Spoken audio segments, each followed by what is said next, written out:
আসসালামু আলাইকুম। কৃষি এগ্রো নার্সারি, কৃষি এগ্রো নার্সারির পক্ষ থেকে স্বাগতম। হেলাল ভাইয়ের সাথে কথা বলবো। আসসালামু আলাইকুম হেলাল ভাই, ওয়ালাইকুম আসসালাম। কেমন আছেন ভাই? আলহামদুলিল্লাহ ভালো আছি।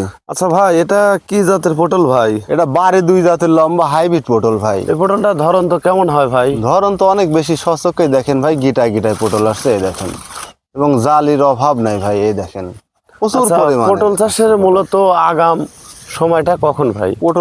পটল চাষের আগাম সময় ভাই, আপনি যখন আশ্বিন মাসে রোপণ করবেন তখন চৈত্র মাসে পটল উঠাইতে পারবেন। এই দেখেন কি সুন্দর পটল ভাই।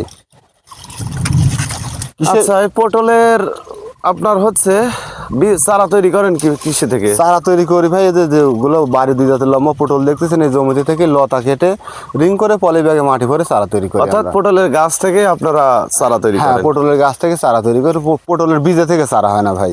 আপনাদের ঠিকানাটা কোথায় ভাই? আমাদের ঠিকানা নাটোর জেলা বড়াইগ্রাম থানা, গ্রাম তালসা কুন্ডুপাড়া।